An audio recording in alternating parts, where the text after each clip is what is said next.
फिर से लिखा है। अहाना ने ठान लिया था कि अब वह इस घर को हमेशा के लिए छोड़ देगी। पुलिस ने केस बंद कर दिया था। सच सबके सामने आ चुका था और उसकी बेगुनाही पर मुहर लग चुकी थी। लेकिन इस जीत की चमक के पीछे एक कड़वा सच छिपा था, उसकी और उसकी माँ की इज्जत, जो लोगों की जुबानों पर तानों और इल्जामों में बिखर चुकी थी। गुस्से और आंसुओं से भरी अहाना ने अर्जुन के बड़े भाई और बड़ी बुआ के सामने साफ चेतावनी दी।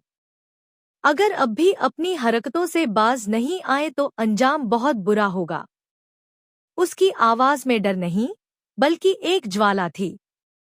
जैसे ही उसने अपने ससुराल को छोड़ने का इरादा जाहिर किया, दुर्गा देवी का चेहरा सख्त हो गया।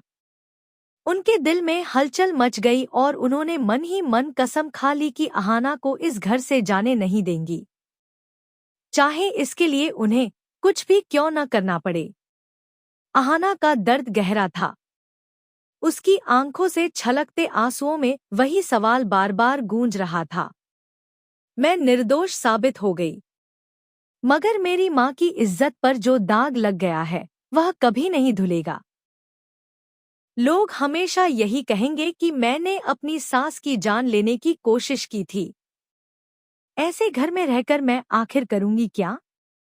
उसकी आंखों में ठान लेने की चमक थी, लेकिन दिल के भीतर एक तूफान भी था।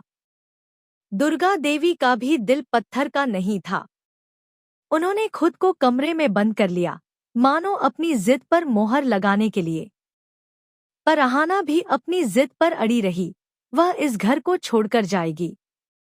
लेकिन जब उसने अपनी सांस की हालत देखी, कमजोर, टूटी हुई, आंखों में लाचारी, तो उसका दिल पिघल गया।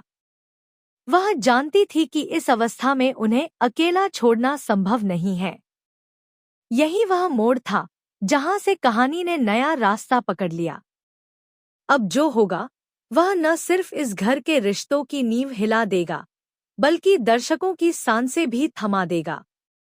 रिश्तों की परिभाषा बदल जाएगी और हर चेहरा एक नया सच लेकर